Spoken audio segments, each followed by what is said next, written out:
Assalamualaikum. Bayangkan seorang anak kecil, baru 10 tahun, tapi setiap ucapannya jadi nyata. Ia berkata, besok mati. Esoknya benar-benar ada yang mati. Ia bilang, usahamu bangkrut. 3 hari kemudian usaha itu tutup selamanya. Orang-orang mengira itu kutukan. Tapi ternyata, ia punya parewangan. Sosok gaib yang diwariskan kakeknya, kuat, taat, dan hanya patuh padanya. Karena takut disalahgunakan, ia dikirim ke pesantren. Bertahun-tahun ia dibina Kiai Sakti. Namun, ketika ia kembali sebagai pemuda saleh, satu hal tak bisa dihindari. Ia jadi musuh para dukun pesugihan.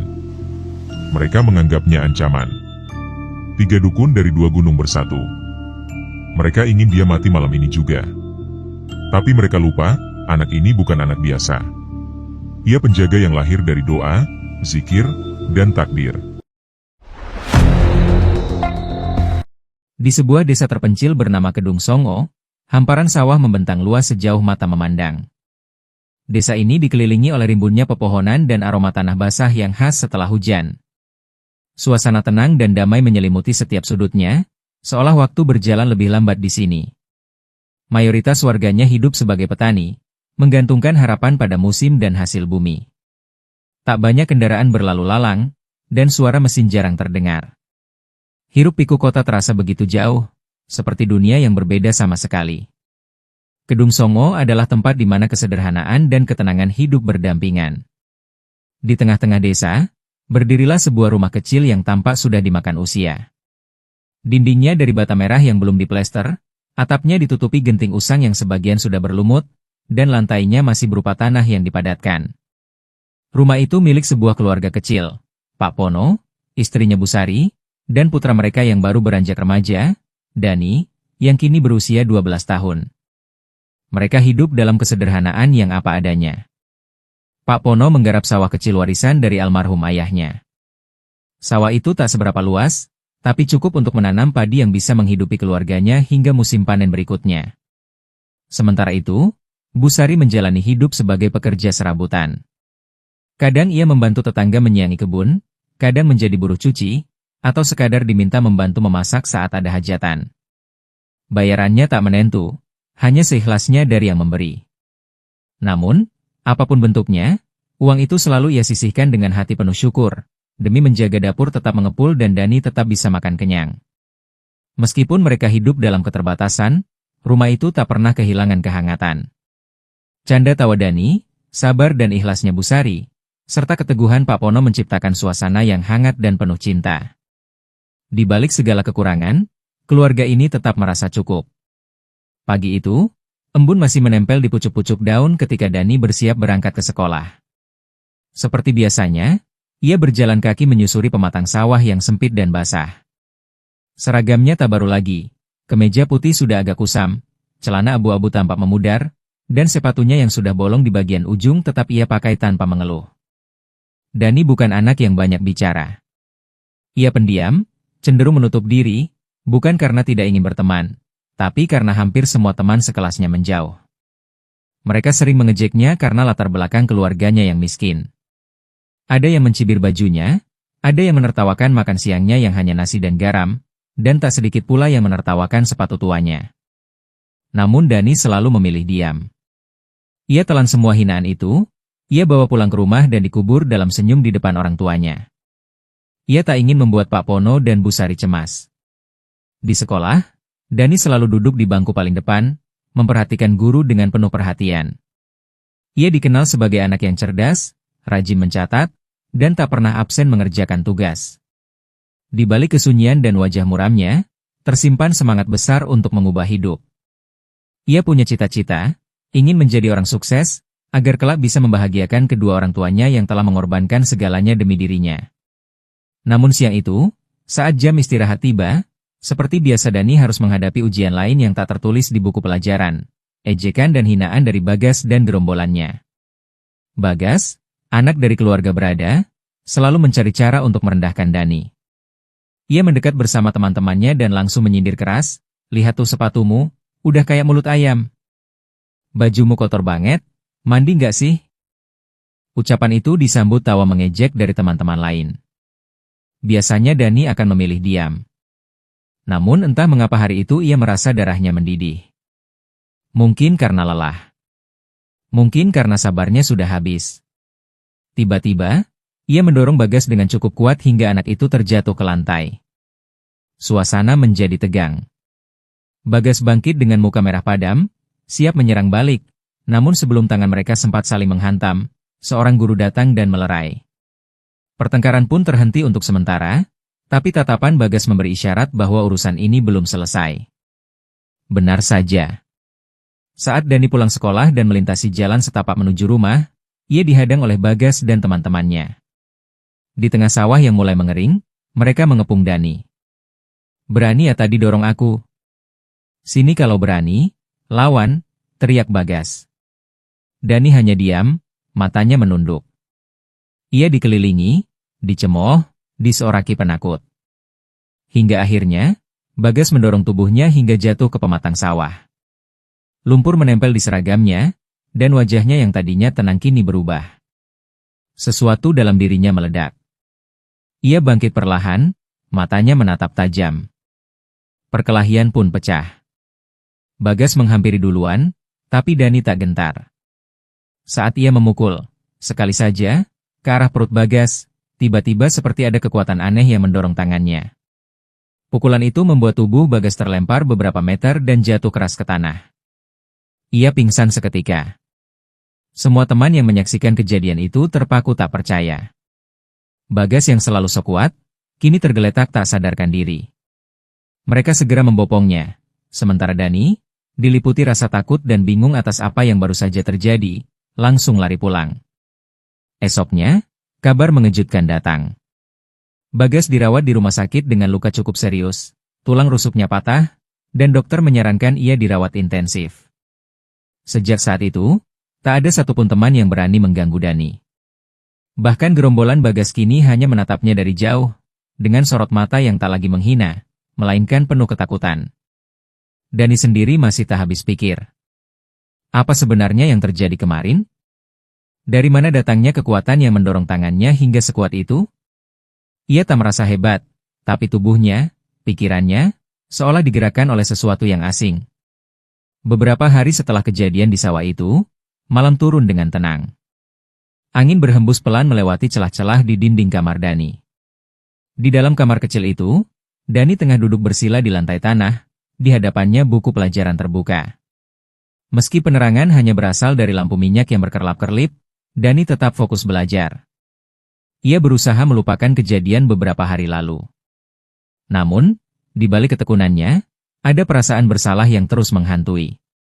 Bagaimanapun, meski dirinya hanya membela diri, Bagas kini terbaring di rumah sakit dalam kondisi yang tidak ringan. Tiba-tiba, suara ketukan keras terdengar dari arah pintu depan. 3 kali. Lalu hening. Pak Pono yang sedang duduk menemani Bu Sari menambal baju di ruang depan, segera berdiri dan melangkah membuka pintu. Ketika daun pintu dibuka, tampaklah 2 orang berdiri di ambang. Seorang pria berkemeja rapi dan wanita berdandan necis dengan raut wajah yang keras dan penuh kemarahan. Mereka adalah orang tua Bagas. Tanpa basa-basi, suara tinggi dari sang ibu langsung menggelegar. "Pak, kami datang baik-baik, tapi tolong jelaskan bagaimana anak kami bisa seperti ini?" Tulang rusuknya patah, sekarang masih dirawat di rumah sakit. Pak Pono menunduk, berusaha bersikap tenang. "Silakan duduk dulu, Bu, Pak." Namun mereka menolak duduk. "Kami tak butuh basa-basi, kami hanya ingin tanggung jawab. Anakmu sudah membuat anak kami celaka." Pak Pono dengan sabar memanggil Dani. Dari dalam kamar, Dani keluar perlahan. Langkahnya pelan, dan wajahnya tertunduk. Ketika berdiri di hadapan kedua tamu itu, suaranya gemetar, "Saya tidak berniat menyakiti Bu. Dia yang memulai, tiap hari mengejek saya, mendorong saya ke sawah. Saya cuma balas dorongan itu." Namun penjelasan Dani tak sedikit pun menyentuh hati sang ibu. Ia mencibir dan melotot, "Jangan banyak alasan. Kalau kamu tahu diri, kamu diam saja, bukan malah melawan. Kamu anak petani miskin, harus tahu diri." Seketika wajah Pak Pono mengeras. Tapi ia menahan diri. Sang ibu Bagas melanjutkan, kami minta biaya pengobatan Bagas. Tulang rusuk patah, biaya rumah sakit besar. Kami beri waktu seminggu. Kalau tak bisa bayar, Dani akan kami pukuli sebagai balasan. Dengan suara pelan tapi tegas, Pak Pono menjawab, maaf Bu. Kami memang orang tak punya. Tak ada uang sebanyak itu. Perempuan itu menggeram kesal. Suaminya mencoba menenangkan, lalu menarik lengannya, mengajak pergi. Namun sebelum mereka keluar dari pekarangan rumah, si ibu sempat menoleh dan berkata, 1 minggu. Ingat itu. Lalu mereka menghilang di balik gelap malam. Pak Pono dan Bu Sari duduk lemas di tikar. Tak ada kata-kata keluar dari mulut mereka, hanya hembusan napas berat dan pandangan kosong ke arah lampu minyak yang bergoyang tertiup angin. Bu Sari memeluk Dani, mengelus punggung anaknya yang masih berdiri mematung. Sudahlah Le. Ibu dan bapak tahu kamu jujur. Kamu tidak salah. Tapi Dani merasa bersalah. Matanya berkaca-kaca. Ia tahu betapa sulitnya hidup mereka, dan kini sebuah masalah besar datang tanpa diduga. Dani merasa semua ini karena dirinya. Ia ingin menangis, tapi tak ingin orang tuanya makin sedih. Malam itu, Dani tak bisa tidur. Ia menatap langit-langit rumah dengan hati gelisah. Dalam hati kecilnya, ia berdoa, berharap ada jalan keluar, entah dari mana. Waktu berjalan tanpa ampun. Seminggu telah berlalu sejak ancaman itu dilontarkan oleh orang tua Bagas. Namun hingga hari yang dijanjikan, tak ada satupun uang yang bisa dikumpulkan Pak Pono.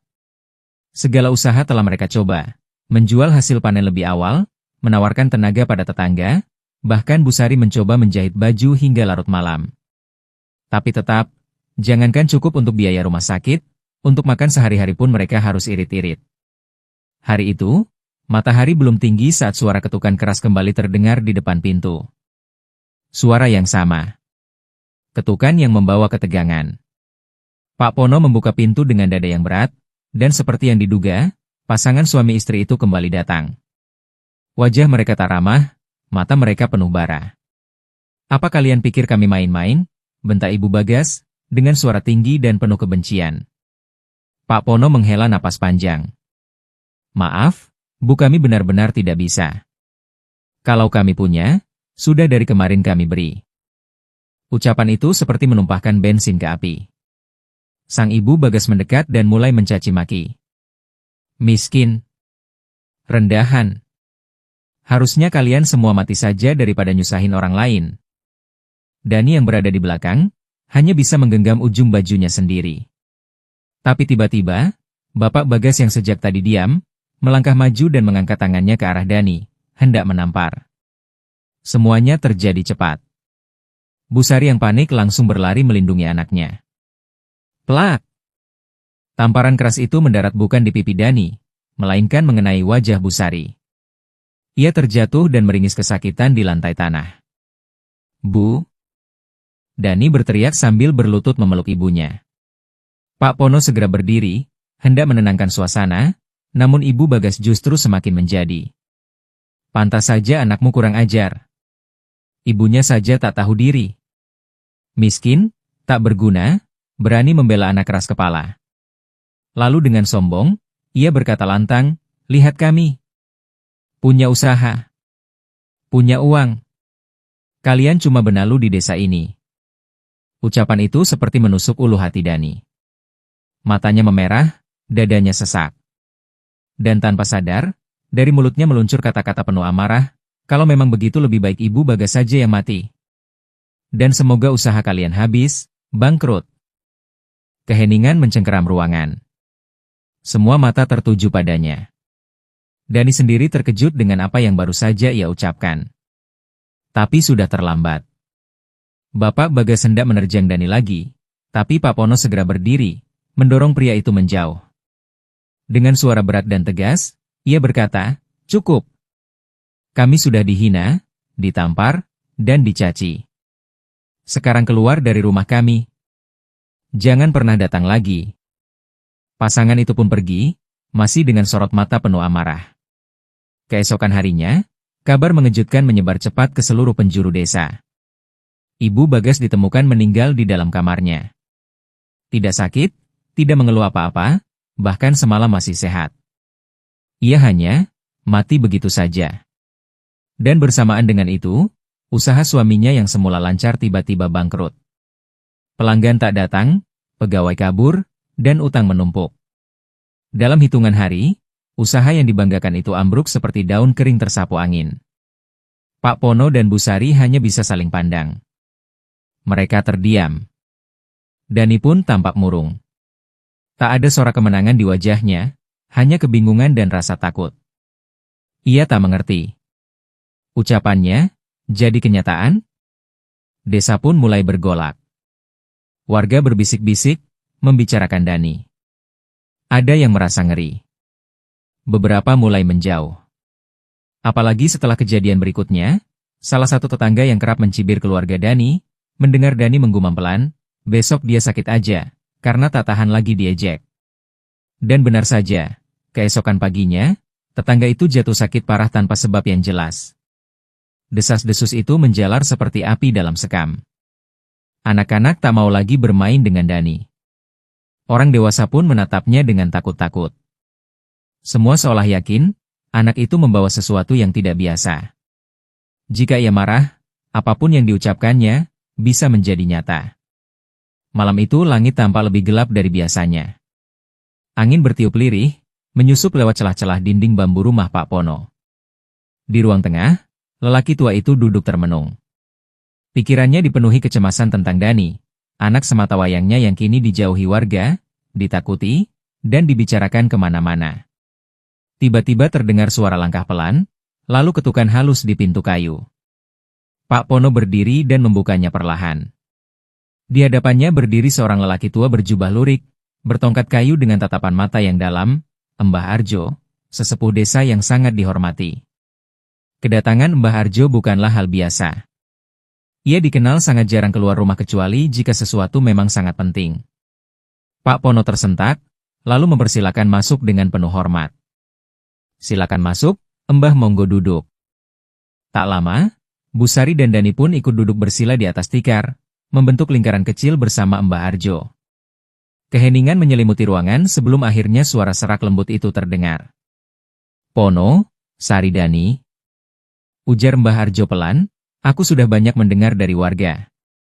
Tapi aku tidak mau percaya begitu saja sampai aku melihat dan merasakannya sendiri. Tatapan matanya tajam mengarah ke Dani. Aku bisa merasakan, ada sesuatu yang mengikuti anak ini. Bukan makhluk gaib biasa. Ini, parewangan. Pak Pono menelan ludah. Istilah parewangan bukan hal asing, tapi mengandung makna yang berat dan berbahaya.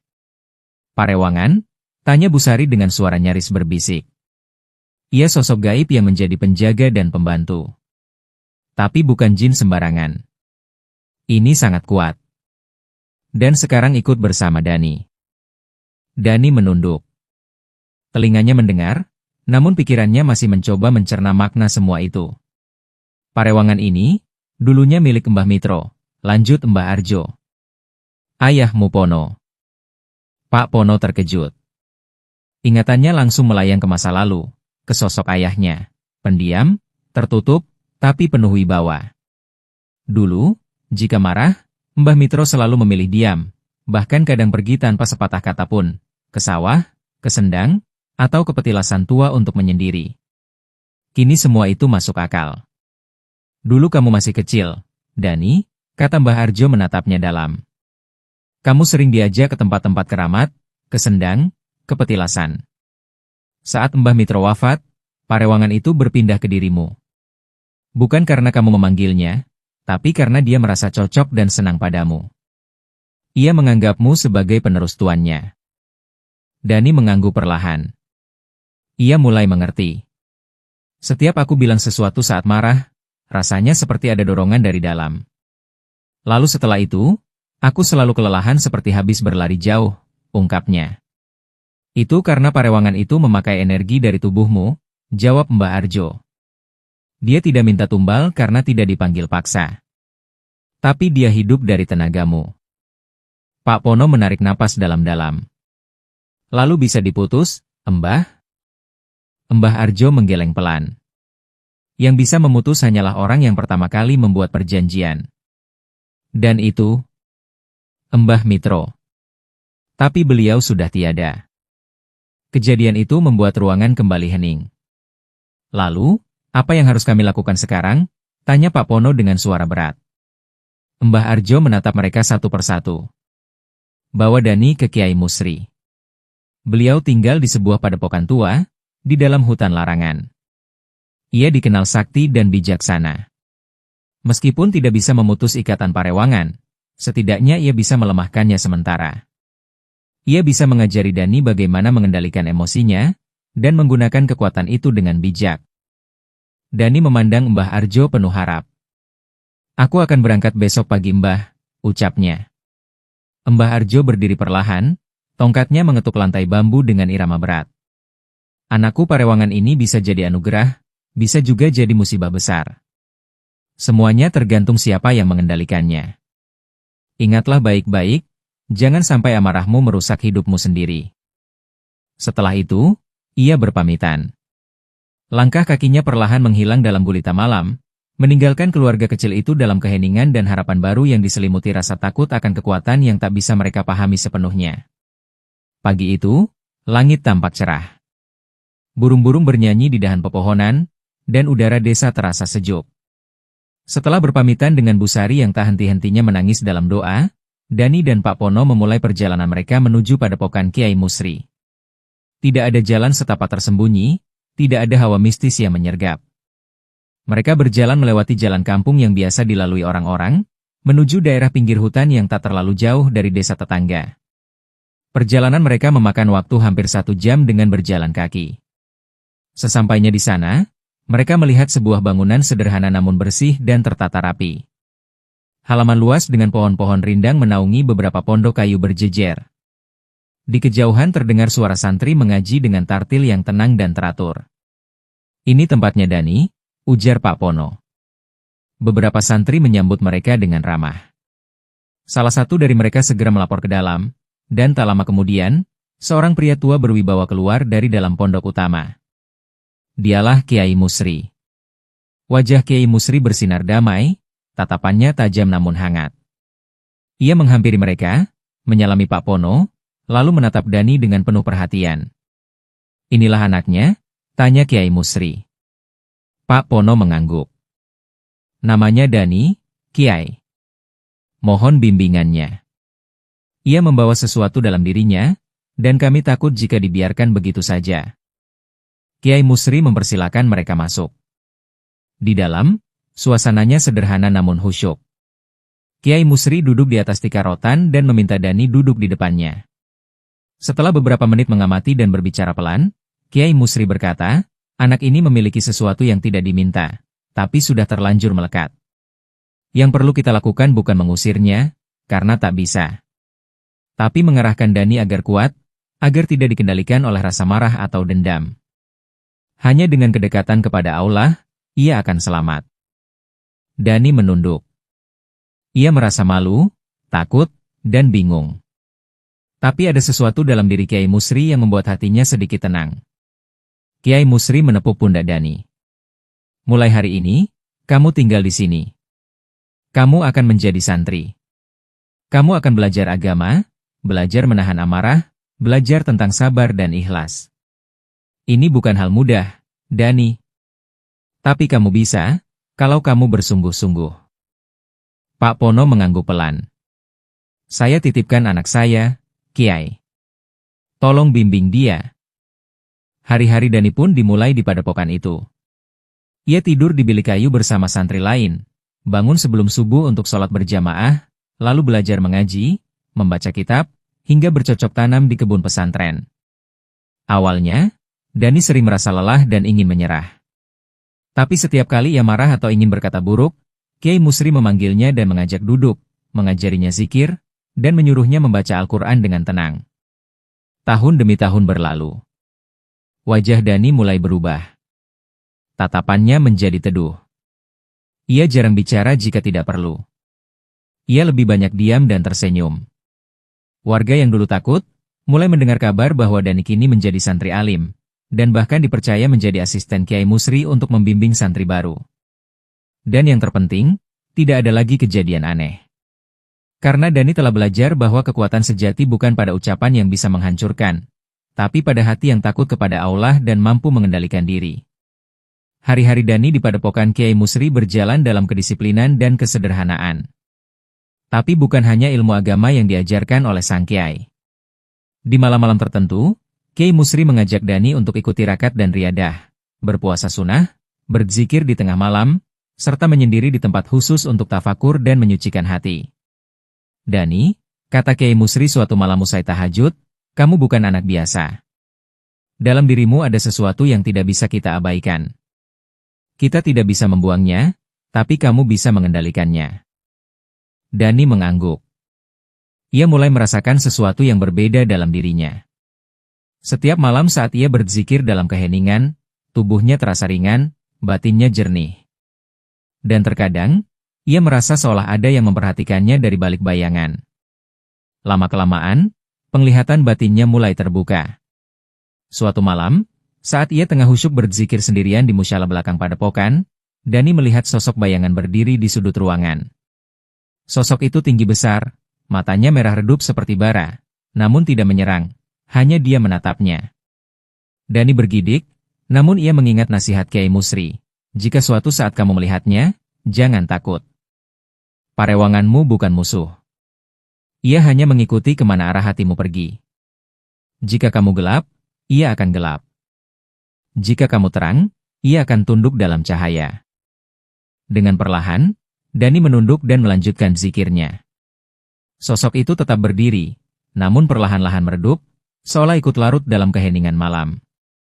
Keesokan paginya, Dani bercerita pada Kiai Musri. Itu memang parewanganmu, ujar sang Kiai lembut. Dulu ia mengikuti almarhum mbahmu, yang mengendalikannya dengan tirakat. Sekarang, kamu yang harus bisa menjaganya agar tidak liar. Apakah dia bisa bicara, Kiai? Tanya Dani pelan. Tidak dengan kata, tapi dengan rasa. Ia akan tahu isi hatimu.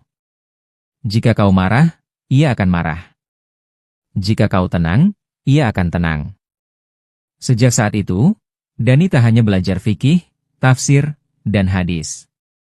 Ia juga belajar menundukkan hawa nafsunya, menjaga pikirannya tetap bersih, dan menahan lisannya dari ucapan buruk. Ia semakin kuat, bukan karena parewangan yang mengikutinya, tapi karena dirinya mulai utuh sebagai insan yang bertakwa. Para santri lain mulai segan dan hormat padanya. Bahkan Kiai Musri sering meminta Dani mendampingi para santri baru yang kesulitan menyesuaikan diri. Dani menjadi teladan. Hingga pada suatu malam setelah bertahun-tahun di padepokan, Kiai Musri berkata, Dani, waktumu di sini hampir selesai. Kau sudah bisa berdiri sendiri. Bukan hanya sebagai santri, tapi sebagai penjaga dirimu sendiri. Dan mungkin, penjaga bagi orang lain kelak. Dani menunduk, air matanya mengalir. Ia tahu, perjalanan batinnya baru saja dimulai. Langit desa itu tak banyak berubah, masih biru pucat diselimuti kabut pagi yang menggantung di ujung pepohonan. Burung-burung masih bersiul dari balik rimbunan bambu, dan angin masih membawa bau tanah basah. Tapi bagi Dani, semuanya terasa berbeda. Setelah 5 tahun menimba ilmu dan menempuh laku spiritual di bawah bimbingan Kiai Musri, Dani kini kembali ke desa dengan langkah mantap dan hati yang lapang. Di usia 17 tahun, ia tampak seperti pemuda biasa, sederhana, tenang, dan bersahaja. Namun sorot matanya menyimpan kedalaman yang tak dimiliki anak seusianya.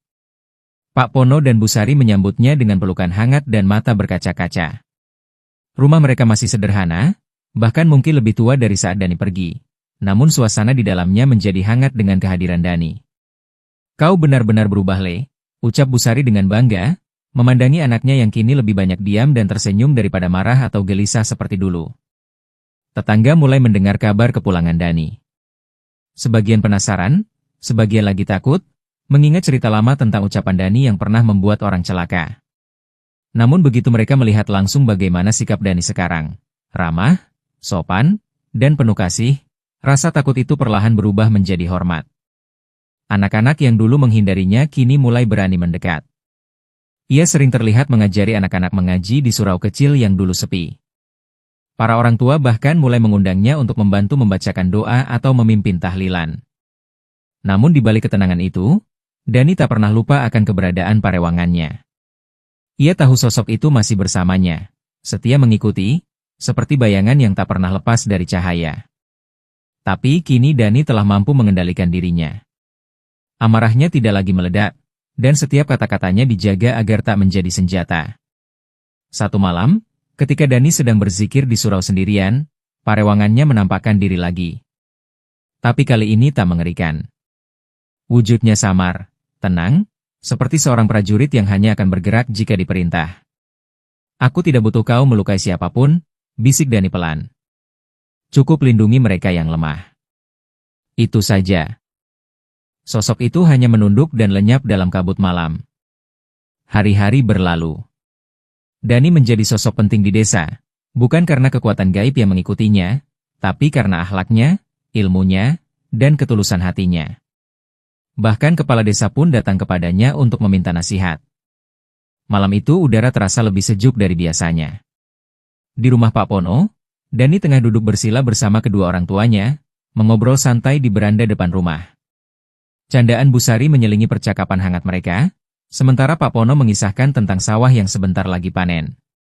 Namun suasana tenang itu seketika buyar ketika terdengar ketukan pelan di pintu depan. Pak Pono berdiri, menghampiri dan membukakan pintu. Seorang pria parubaya berdiri di ambang pintu, wajahnya lelah dan matanya tampak penuh kegelisahan. Assalamualaikum. Maaf mengganggu malam-malam begini, ucapnya sopan. Waalaikumsalam. Monggo, silakan masuk, jawab Pak Pono, memberi isyarat agar duduk. Pria itu memperkenalkan diri sebagai Pak Kabul, ketua RT dari desa tetangga yang bernama Kalimulyo, berjarak 1 bukit dari Kedung Songo. Ia datang atas saran dari Mbah Arjo, sesepuh desa Kedung Songo, yang menyarankannya untuk menemui Dani. Setelah teguk air hangat, Pak Kabul mulai bercerita. Di desa kami, sedang terjadi gangguan mistis yang membuat warga tak bisa tidur tenang. Nak Dani. Sudah hampir 2 pekan ini, setiap malam terdengar suara aneh, jeritan, tangisan, dan kadang suara lolongan seperti binatang, tapi tak jelas dari mana asalnya. Pak Kabul menghela napas. Dan, seminggu lalu, ada salah satu warga kami ditemukan meninggal secara misterius. Tubuhnya kurus, kering, bahkan gosong sebagian. Wajahnya seperti orang ketakutan. Dan sebelum kejadian itu, ada seorang warga kami yang mendadak kaya raya, namanya Pak Cokro. Ia tiba-tiba membagi-bagikan sembako dan uang ke warga. Tapi sejak saat itu, desa jadi sepi mencekam. Tak ada yang berani keluar rumah selepas maghrib. Pak Kabul menatap Dani penuh harap. Saya datang ke sini untuk mohon bantuan. Kalau Nak Dani bersedia. Dani terdiam sejenak. Matanya memejam. Dalam diam itu, suara gaib berbisik dalam pikirannya. Suara yang sudah dikenalnya, parewangan yang selama ini mengikutinya. Benar. Jin pesugihan sedang berkeliaran. Ia lapar. Ia menagih tumbal dari tuannya. Dani membuka mata, menatap Pak Kabul dengan tenang. Pak, yang Bapak katakan benar. Pak Cokro menggunakan pesugihan. Dan jinnya sedang mencari tumbal baru. Pak Kabul tanpa pucat mendengar pernyataan itu. Insya Allah, saya akan datang ke desa Bapak dan membantu sebisa saya. Tapi semuanya tergantung izin Allah. Pak Kabul menunduk dalam-dalam. Terima kasih banyak, Nak Dani. Semoga Allah membalas kebaikanmu. Tak lama, Pak Kabul pun berpamitan dan meninggalkan rumah dalam suasana yang masih hening dan berat. Dani menatap ke langit malam, bulan tanpa pucat di balik awan tipis. Ia tahu, perjalanan ke depan tak akan mudah. Lawan yang dihadapinya bukan sekadar makhluk halus, tapi kekuatan kegelapan yang haus darah dan menjerat manusia dengan janji kekayaan. Tapi ia tak gentar. Karena kali ini, ia bukan lagi anak kecil yang dikendalikan amarah. Tapi seorang pemuda yang telah memahami batas antara kuasa dan tanggung jawab. Sore itu, Dani melangkah dengan tegas menuju desa Kalimulyo, sebuah desa yang sudah beberapa hari terakhir dipenuhi kegelisahan dan ketakutan. Jalan setapak yang ia lalui terasa asing, meski pemandangan alam sekitar masih sama seperti di desa asalnya, Kedung Songo. Suara angin berdesir pelan, namun ada sesuatu yang berbeda malam itu. Sesuatu yang menekan dada dan membuat udara terasa berat. Setelah berjalan sekitar 15 menit, Dani akhirnya sampai di gapura desa Kalimulyo. Gapura yang sudah usang itu tampak seperti pintu gerbang menuju dunia yang jauh dari kehangatan. Begitu melangkah masuk, Dani langsung merasakan hawa gelap yang mencekam. Sesuatu di desa ini terasa tidak biasa.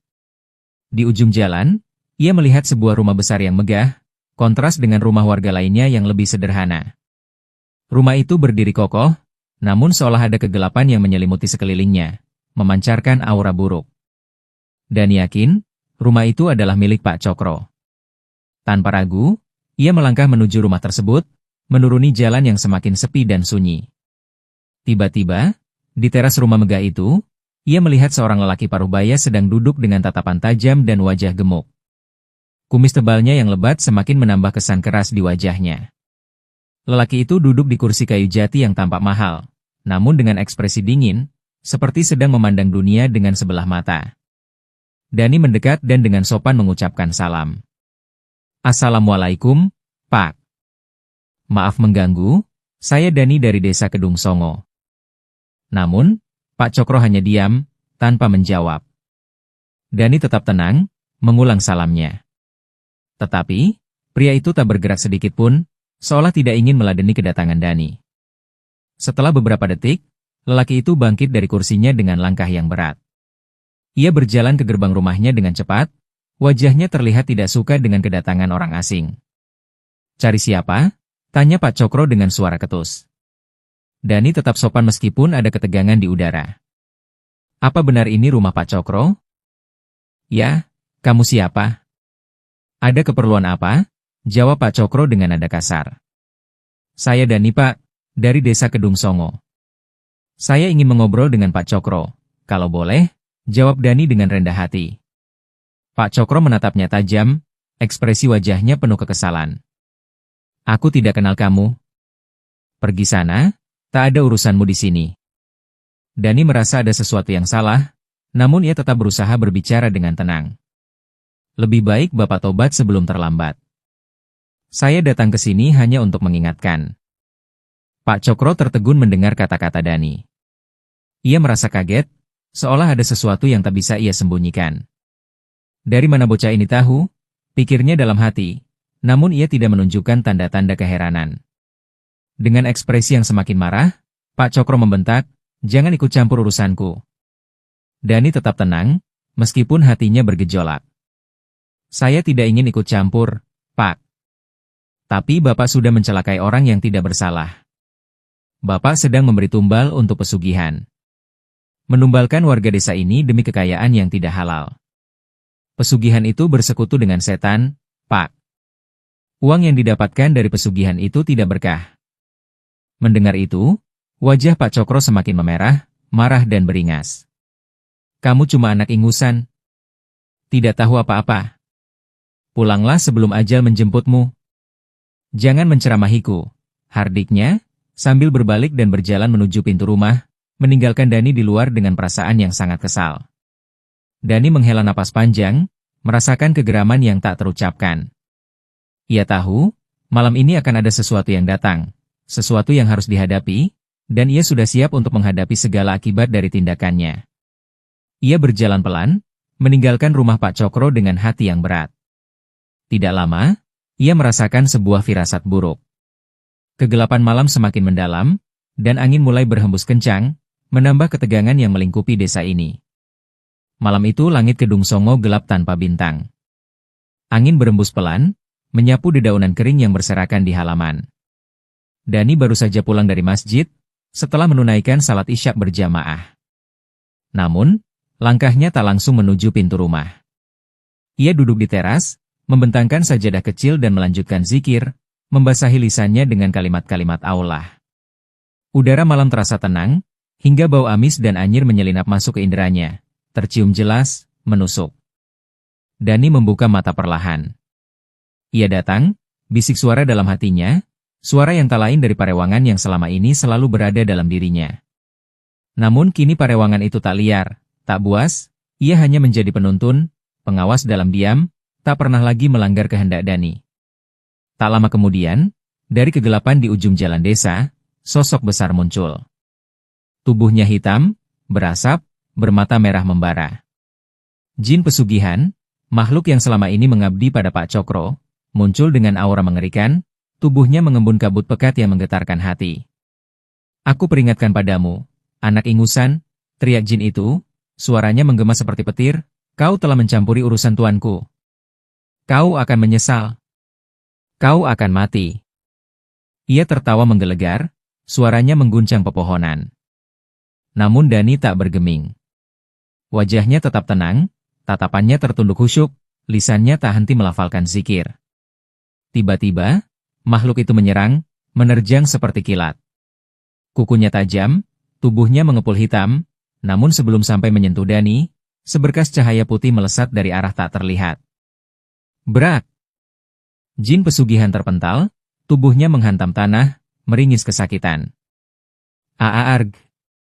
Apa itu? Jeritnya. Matanya membelalak melihat sosok bercahaya berdiri di hadapan Dani. Sosok itu tinggi, bersinar putih, tak berbentuk jelas tapi kekuatannya memancar sangat kuat. Parewangan Dani, kini bukan lagi makhluk liar, tapi menjadi pelindung yang telah disucikan, menjelma cahaya karena zikir dan tirakat Dani bertahun-tahun. Kenapa? Kenapa kau bisa memiliki penjaga sekuat ini? Siapa kamu sebenarnya? Dani masih tak menjawab. Jin itu tak sanggup mendekat, tubuhnya mulai bergetar, retak, lalu meledak menjadi debu kegelapan. Hening kembali menyelimuti malam. Dani bangkit perlahan, menggulung sajadah, dan melangkah masuk ke rumah dengan tenang. Seolah tak terjadi apapun. Sementara itu, di rumah Pak Cokro. Pak Cokro duduk bersila di ruang khusus miliknya. Lampu redup menyinari patung hitam pekat berbentuk setengah manusia dan setengah binatang yang diletakkan di altar. Di depannya, sesajen lengkap, bunga 7 rupa, kemenyan, kepala ayam hitam, dan segelas darah segar. Ia sedang membisikkan mantra, namun tiba-tiba patung itu meledak keras. Brak! Sesajen terlempar ke seluruh ruangan. Asap hitam mengepul keluar dari tempat sesembahan.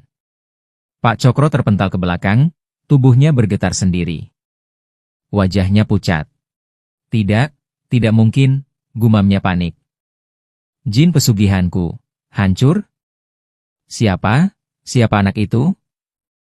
Bagaimana dia bisa punya kekuatan seperti itu? Pak Cokro bangkit, tubuhnya gemetar, keringat dingin membasahi dahi. Aku harus pergi, harus temui Kimanto, hanya dia yang bisa membantuku. Besoknya. Malam mulai larut saat Pak Cokro menunggang motornya menembus jalanan sunyi, menuju sebuah desa terpencil di kaki Gunung Merapi. Suasana di luar begitu sunyi, hanya suara ranting yang berderak dan bayang-bayang pepohonan yang seperti mengawasi dari balik kabut tipis. Wajahnya gelap, dipenuhi amarah dan dendam. Ia tak peduli angin dingin menusuk kulit. Yang ada dalam pikirannya hanyalah satu nama, Dani. Bocah yang telah menghancurkan jin pesugihannya.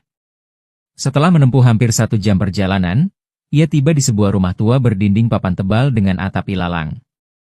Itulah rumah Kimanto, dukun sakti dari pedalaman yang terkenal dengan kekuatan penglihatannya. Rumah itu tak pernah tersentuh modernisasi, namun aura hitam di sekelilingnya terasa pekat dan berat. Pak Cokro turun, mengetuk pintu kayu yang tua itu. Pintu terbuka sendiri tanpa disentuh, dan dari balik kegelapan muncul Kimanto, seorang pria tua bertubuh kecil, berambut panjang, dengan mata merah seperti darah beku. Ia mengenakan jubah hitam, dada terbuka penuh rajah dan bekas bakaran ritual. Aku tahu kau akan datang, Cokro, ucapnya dingin, suaranya berat dan pelan, namun menggema. Pak Cokro langsung masuk, duduk bersila di ruangan tengah. Ki, aku marah. Semalam aku kirim jin pesugihanku untuk membunuh seorang bocah dari Kedung Songo. Tapi gagal, jinku dihancurkan dengan mudah. Aku tidak mengerti. Siapa dia sebenarnya? Kimanto menatapnya dalam, lalu mengambil segenggam abu kemenyan dan menaburkannya ke atas api kecil di tengah ruangan. Ia mulai komat kamit membaca mantra, lalu meletakkan kedua telapak tangannya ke atas asap. Matanya berubah kosong, matanya menatap jauh menembus dimensi lain. Setelah beberapa saat, Kimanto bergumam pelan. Kau salah cari musuh, Cokro. Bocah itu bukan bocah biasa. Apa maksudmu? Tanya Pak Cokro tegang. Dia memiliki parewangan, sosok gaib pendamping yang bukan dari jin biasa. Ia adalah pelindung yang sudah disucikan, dan setiap ucapannya akan menjadi kenyataan. Kekuatannya bukan karena dia kuat, tapi karena dia disertai oleh takdir. Pak Cokro langsung merasakan tubuhnya dingin. Keringat membasahi tengkuk dan punggung. Apakah dia tak bisa dikalahkan, Ki? Kimanto menarik napas dalam-dalam, lalu menjawab dengan suara berat. Aku tidak bisa melawan anak itu sendirian. Tapi aku tidak akan diam. Aku akan memanggil dua kerabatku, dukun-dukun sakti dari Gunung Lawu dan Gunung Andong. Mereka saudara sejiwa dalam ilmu hitam. Dan, aku pun ingin bocah itu mati. Karena dia bukan hanya ancaman bagimu, dia bisa mengacaukan jalanku. Pak Cokro menunduk. Aku akan siapkan semuanya, Ki. Sesajen, kepala kambing hitam, darah segar, emas kawin, dan dupa akar bahar. Semua akan aku bawa malam besok. Kimanto tersenyum dingin, menunjukkan gigi-gigi hitamnya. Bagus. Besok malam, kita akan memburu dan menghancurkan anak itu. Tapi ingat, ini bukan lagi sekadar balas dendam. Ini adalah perang antara cahaya dan kegelapan. Pak Cokro mengangguk, lalu berpamitan, membawa serta dendam yang makin membara dalam dadanya. Pagi itu matahari bersinar lembut di atas desa Kalimulyo. Udara terasa lebih segar, tidak lagi pekat oleh hawa gelap seperti hari-hari sebelumnya. Burung-burung mulai kembali bernyanyi di pohon-pohon yang dulu bisu. Tapi di balik ketenangan itu, ada seseorang yang datang membawa kabar. Pak Kabul, ketua RT desa, berjalan cepat menuju desa Kedung Songo ke rumah Dani. Sesampainya di depan rumah, ia langsung mengetuk pintu dan disambut ramah oleh Dani. Assalamualaikum. Waalaikumsalam, Pak Kabul. Mari masuk, kata Dani, tersenyum tenang. Pak Kabul duduk di kursi bambu depan rumah. Wajahnya terlihat jauh lebih lega dibanding sebelumnya. Setelah beberapa saat diam, ia berkata dengan suara tulus. Dani, terima kasih. Sudah 2 malam desa ini tenang. Tak ada suara-suara aneh, tak ada bayangan yang mondar-mandir, dan hawa mencekam itu hilang. Warga bisa tidur nyenyak. Kami semua merasa aman. Dan itu semua karena kamu. Dani menunduk sebentar, lalu menjawab pelan. Bukan saya, Pak. Saya hanya perantara. Yang menghancurkan kekuatan itu adalah kehendak Allah, melalui parewangan yang menjaga saya. Jin pesugihan milik Pak Cokro sudah hancur, tapi sayangnya, dia belum kapok. Saya yakin, malam nanti dia akan datang lagi. Kali ini, dia tidak sendirian. Pak Kabul menegang. Maksudmu, dia akan kembali menyerang? Dani mengangguk pelan. Ya, Pak. Tapi tenang saja. Mereka mengincar saya, bukan warga desa. Kalian tidak perlu khawatir. Saya akan hadapi mereka, insya Allah dengan pertolongan yang sama seperti sebelumnya. Pak Kabul menarik napas panjang, matanya berkaca-kaca. Kalau kau butuh sesuatu, bilang. Kami tak bisa bantu banyak, tapi doa kami menyertaimu. Dani tersenyum. Cukup itu, Pak. Doa dari orang-orang yang tulus adalah tameng yang sangat kuat. Pak Kabul berdiri dan menjabat tangan Dani erat. Kalau begitu, saya pamit dulu. Terima kasih sekali lagi, Nak Dani. Dani mengangguk. Sama-sama, Pak. Mohon doanya malam ini. Pak Kabul melangkah pergi, namun hatinya tak tenang sepenuhnya. Malam nanti akan datang, dan ia tahu, pertempuran yang lebih besar akan terjadi. Pertempuran antara cahaya dan kegelapan, dan nyawa Dani menjadi taruhannya. Sore itu, angin berhembus kencang dari arah timur, membawa aroma kemenyan dan tanah basah. Di sebuah rumah tua yang terletak di pinggir hutan, Kimanto tengah bersiap. Pak Cokro berdiri di dekatnya, membawa 2 keranjang berisi sesajen, kepala kambing hitam, darah ayam cemani, dan bunga 7 rupa yang dicampur tanah kuburan. Ki Manto membuka gulungan kain hitam yang telah lama disimpan. Di dalamnya terdapat paku berkarat, gigi macan tua, dan segumpal rambut putih milik seorang mayat yang dikubur 7 malam lalu. Ia menyusun semuanya di atas tikar pandan yang sudah dilukisi Rajah. Bawa dia masuk, perintah Ki Manto dingin. Pak Cokro keluar dan tak lama kembali bersama 2 orang lelaki asing. Wajah mereka keriput, tubuh penuh tato rajah, mata sayu namun memancarkan aura menyeramkan. Salah satunya bertubuh tinggi kurus dan mengenakan jubah coklat tua, sementara yang satu lagi pendek gemuk dengan kulit kehitaman dan bau kemenyan menyengat keluar dari tubuhnya. Ki Jagapati dari Gunung Andong, dan Ki Surengpati dari Gunung Lawu, ucap Pak Cokro memperkenalkan mereka. Ki Manto menyambut dengan anggukan, lalu berkata, "Kita hadapi anak itu malam ini. Dia bukan orang biasa. Jin pesugihan milik Cokro sudah dihancurkan oleh parewangannya." Ki Jagapati tertawa lirih. "Parewangan? Jika benar dia memiliki pendamping gaib dari cahaya, maka ini bukan urusan ringan." Ki Surengpati menimpali dengan suara berat. "Tapi aku ingin lihat, seberapa kuat pelindungnya. Sudah lama aku tidak berburu makhluk terang." Mereka pun duduk bersila membentuk segitiga. Ki Manto mengambil segenggam tanah kuburan dan meletakkannya di tengah. Ia lalu membacakan mantra dalam bahasa kuno. Asap hitam mengepul dari tengah lingkaran, membentuk wujud kabur seperti kepala naga yang berputar-putar. "Malam ini, kita panggil kekuatan dari bawah tanah. Jin-jin penjaga 7 lapis kegelapan. Mereka akan kita kendalikan untuk menghancurkan Dani." Pak Cokro menggigil namun juga merasa puas. "Saya ingin dia tidak hanya mati, Ki, tapi dibuat menderita sebelum tubuhnya hancur." Ki Manto menyeringai. "Tenang, Cokro. Malam ini langit akan menangis, dan darah akan menyatu dengan tanah. Tapi ingat, kita harus lakukan pemanggilan besar nanti tepat tengah malam di alas dekat batas desa. Di sana, tirai antara dunia kita dan dunia mereka paling tipis." Ki Jagapati dan Surengpati mengangguk bersamaan. "Kami siap." Lalu mereka semua bangkit. Di luar, langit mulai mendung. Petir samar terdengar, dan udara semakin pengap. Persiapan telah selesai. Kegelapan bersiap turun, dan Dani adalah target mereka. Malam turun dengan cepat, dan bulan tertutup awan pekat. Desa Kedung Songo kembali sunyi.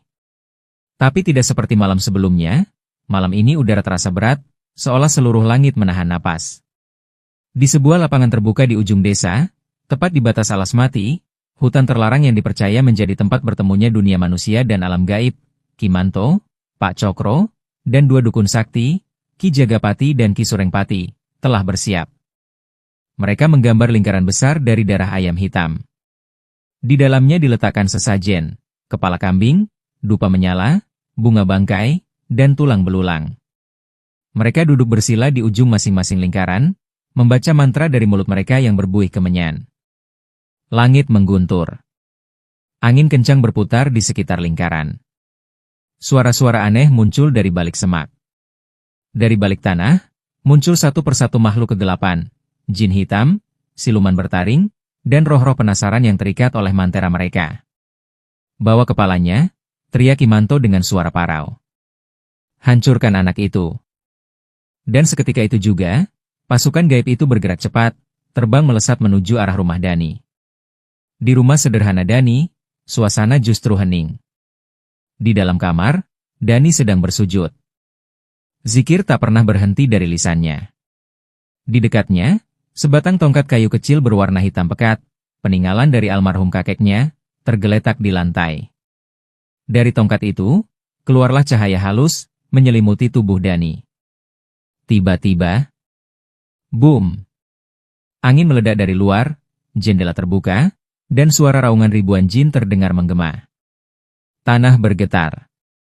Dinding rumah seolah hendak runtuh. Dani bangkit perlahan, membuka pintu rumahnya, dan berdiri di tengah halaman yang diterangi hanya cahaya samar bulan. Dari arah hutan, makhluk-makhluk mengerikan datang merayap, terbang, merangkak.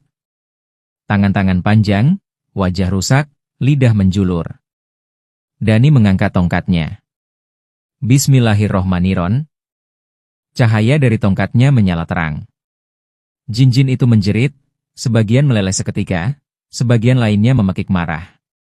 Dan dari atas bukit, 3 bayangan hitam muncul, Kimanto, Jagapati, dan Surengpati. Mereka tidak tinggal diam. Dengan mantera mereka menggabungkan kekuatan. Dari langit turun pusaran hitam seperti topan. Mati kau, anak ingusan. Ki Jagapati melemparkan tombak gaib berapi hitam ke arah Dani. Tombak itu meluncur dengan kecepatan luar biasa, namun hanya sehelai rambut dari kepala Dani. Ia menangkisnya dengan tongkatnya. Ledakan besar terjadi. Tanah berguncang. Rumah-rumah warga bergoyang hebat. Dani tidak mundur. Dengan wajah teduh, ia membaca satu ayat dari Al-Quran, dan dari tubuhnya keluar gelombang cahaya emas menyilaukan. Jin-jin meleleh seperti lilin terbakar. Ki Surengpati mencabut keris hitam yang hidup, bergerak dan berdesi seperti ular. Ia melemparkan ke arah Dani. Tapi sebelum keris itu menyentuh tubuh Dani, sebuah bayangan besar muncul dari balik cahaya, parewangan Dani. Sosok tinggi, bersinar, berwajah samar. Ia menangkap keris itu dan menghancurkannya dengan jari-jarinya. Kimanto mundur. Ini bukan parewangan biasa, ini malaikat penjaga. Pak Cokro berteriak, wajahnya pucat. Bunuh dia. Cepat. Aku tidak mau mati. Tapi terlambat. Dani mengangkat tongkatnya ke langit, membaca satu kalimat pamungkas. Untuk meminta pertolongan Allah. Langit terbelah. Cahaya besar seperti petir turun menghantam lingkaran hitam tempat ketiga dukun berdiri. Teriakan mereka mengguncang malam. Ki Jagapati dan Ki Surengpati terbakar dalam sekejap, menjadi abu hitam. Kimanto meledak seperti tanah liat kering. Pak Cokro berlari, tubuhnya terbakar dari kaki ke kepala, hingga akhirnya terjatuh dan hancur bersama kegelapan yang ia pelihara. Malam itu sunyi kembali. Angin berhembus pelan. Bintang-bintang kembali bersinar. Dani menunduk, memejamkan mata. Parewangannya perlahan menghilang ke balik cahaya. Pertempuran telah usai. Tapi ia tahu, jalan perjuangannya belum selesai. Fajar menyingsing perlahan di desa Kedung Songo. Langit timur memerah lembut, dan burung-burung kembali bersuara, seperti menandakan bahwa alam pun ikut bersyukur.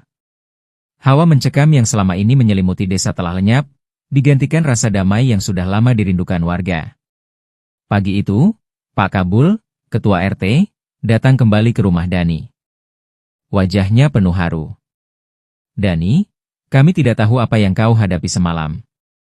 Tapi pagi ini, warga bangun dengan hati lapang.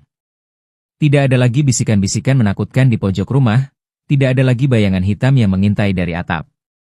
Kau telah menyelamatkan desa ini, katanya pelan. Dani hanya tersenyum. Semua terjadi karena kehendaknya, Pak. Saya hanya alat kecil saja. Warga desa Kalimulyo mulai berdatangan, satu persatu. Mereka membawa hasil kebun, makanan, bahkan kain dan tikar untuk Dani. Tapi Dani menolak semua pemberian itu. Saya tidak datang untuk dihormati. Saya hanya ingin desa ini tenang. Jika nanti muncul lagi kegelapan, jangan lupakan zikir dan doa. Itulah benteng paling kuat. Hari-hari berlalu. Dani tetap tinggal di Kedung Songo beberapa bulan. Ia membantu mengajar anak-anak mengaji, memperbaiki musola, dan hidup bersahaja. Tapi suatu pagi, ia pergi diam-diam. Hanya meninggalkan satu catatan kecil di atas tikar masjid. Dimanapun kezaliman dibela jin dan setan, aku akan datang membawa cahaya. Tapi cahaya itu bukan dari aku, itu dari kalian sendiri, jika kalian berani menyalakannya dengan iman. Dan semenjak hari itu, orang-orang menyebutnya Sang Penjaga Cahaya. Tamat. Terima kasih telah menyimak cerita ini sampai akhir. Jangan lupa untuk like, komen, dan subscribe agar tidak ketinggalan kisah menarik selanjutnya. Sampai jumpa di cerita berikutnya.